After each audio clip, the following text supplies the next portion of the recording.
అప్పటి నుంచి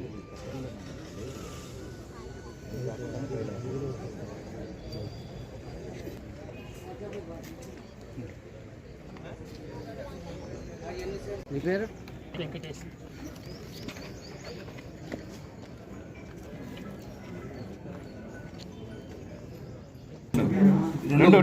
మీకు వాట్సాప్ చేస్తాము బాబు. వాట్సాప్ చేయమని లక్ష్మీనారాయణ గౌడ్కి చేయి, అన్నీ చూసుకుంటాడు కదా.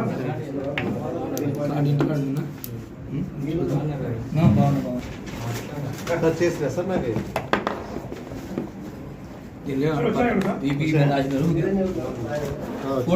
శేఖర్ ఇమీడియట్గా 3 గంటలకి మీ లోగోలు వస్తున్నాయి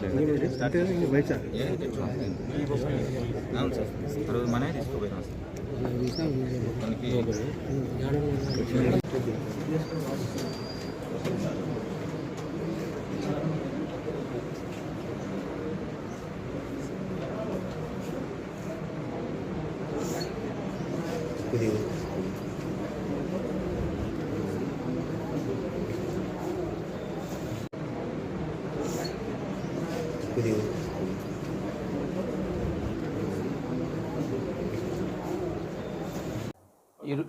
ఈరోజు మన కర్నూలు జిల్లాలోనే కాదు స్టేట్లోనే సంచలనాత్మకమైన తీర్పు ఇవ్వడం జరిగింది. ఈ కేసు ముఖ్య కారణమైన ముద్దాయిలు, మొదటి ముద్దాయి శ్రావణ్ కుమార్, చనిపోయిన వాళ్ళ భర్త, రెండో ఆమె చనిపోయిన ఆమెకు అల్లుడవుతాడు. దీంట్లో అత్త, భార్యతో పాటు వెంకటేశ్వర్లు అని అతని మామ, శ్రావణ్ కుమార్ వాళ్ళ మామ తీవ్రంగా గాయపడడం జరిగింది. వీళ్ళది వచ్చేసి శ్రావణ్ కుమారు వాళ్ళ అమ్మ కృష్ణవేణి, వాళ్ళ నాయన వరప్రసాద్ కర్నూలు జిల్లా సింద్రపూర్ నగర్లో కల్లూరులో ఉంటారు. ఇలా శ్రావణ్ కుమార్ వాళ్ళ అత్త, మామ, వాళ్ళ భార్య వచ్చేసి వనపర్తిలో ఉంటారు. వనపర్తి నుంచి శ్రావణ్ కుమార్కు పెళ్లి చేసినారు. 1/3/2023 పెళ్ళి అయింది. పెళ్ళి అప్పుడు ఏం జరిగిందంటే శోభనం జరగలేదనే ఉద్దేశంతో వాళ్ళ అమ్మ నాన్న అడిగారు అతన్ని, శ్రావణ్ కుమార్ను, ఏమయ్యా మా పిల్ల జీవితం ఇలా నాశనం ఏం చేస్తుంది, ముందే చెప్పింటే బాగుండు కదా అని అడిగారు. అది మనసులో పెట్టుకొని 14 రోజుల తర్వాత వాళ్ళ అత్త, మామను, భార్యను కల్లూరు తీసుకొచ్చారు. ఎప్పుడు 11:30 గంటలకు తీసుకొచ్చారు.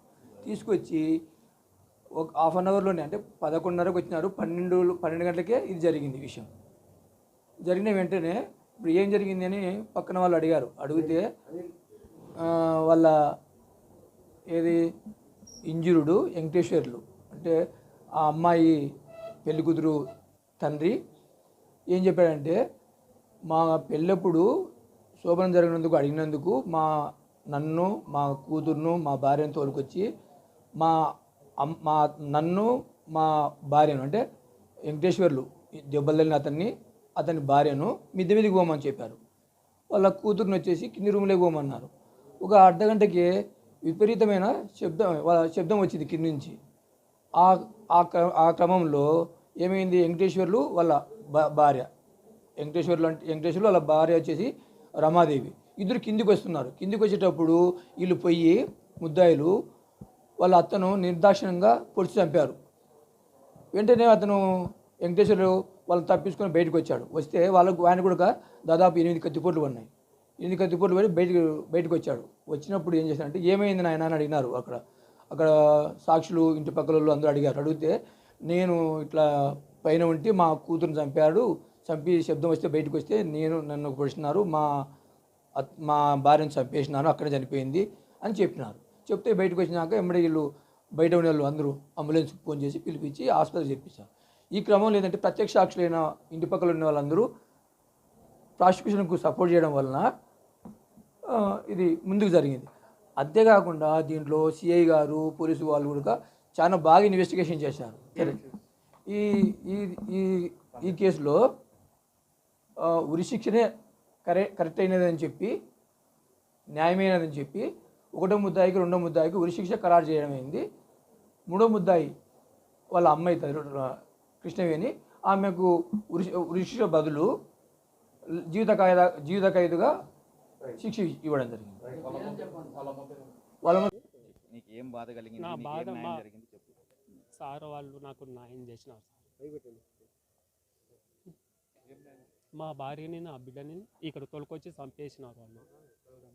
ఓ శ్రవణ్ కుమారు ప్రసాద్ సార్ వాళ్ళు నాకు జడ్జి మేడం వాళ్ళందరికీ నమస్కారం చెప్తున్నా. సార్ వాళ్ళు నాకు న్యాయం చేసినారు, నా భార్యని నా బిడ్డని చేసినారు, వాళ్ళు కూడా అట్లే చేస్తున్నారు అని నేను భావిస్తున్నా. వెంకటేష్. మార్చి 14, 2023 సంవత్సరం నేను స్టేషన్లో ఉండగా చింతలముని నగర్లో ఒక మర్డర్ జరిగిందని 100 కాల్ రావడంతో ఇమీడియట్గా మన సిబ్బంది అంటే ఎస్ఐలతో పాటు ఇమీడియట్గా అక్కడ చేరుకోవడం జరిగింది. అక్కడ క్షతగాతులు దాదాపు 2 అమ్మాయిలు ఆడవాళ్ళని అత్యంత కిరాతకంగా చంపబడి ఉన్నారు. గాయపడి వెంకటేశ్వర్లు గాయపడిన స్థితిలో ఉన్నారు. ఇమీడియట్గా 108ని పిలిపించి హాస్పిటల్కి షిఫ్ట్ చేయించాము. ఆ ఇద్దరిని అక్కడి నుంచి పంచనామా అనంతరం హాస్పిటల్కి చేర్చి పోస్ట్మార్టం చేయించాము. సో మా డీజీపీ సారు ఉత్తర్వుల మేరకు ఈ మధ్య స్పెషల్ ట్రయల్ మానిటరింగ్ కేసెస్ అనే భాగంగా మా ఎస్పీ గారి ఆదేశాల మేరకు ఫాస్ట్ ట్రయల్ నడిపించాలనే ఉద్దేశంతో ట్రయల్ స్టార్ట్ అయినప్పటి నుంచి జడ్జి గారిని రిక్వెస్ట్ చేయడం జరిగింది. ట్రయల్ షెడ్యూల్ తొందరగా ఇవ్వండి మేడం, ఇది చాలా పాశవికంగా చంపారు, పిల్లల్ని 2 ఆడపిల్లల్ని అమానుషంగా హత్య చేసి చంపేశారని చెప్పేసి అంటే మేడం గారు కూడా మేము అడిగిన దానికి రిక్వెస్ట్కి కనుకరించి తొందరగా ట్రయల్ షెడ్యూల్ ఇచ్చారు. ట్రయల్ షెడ్యూల్ని ఇమీడియట్గా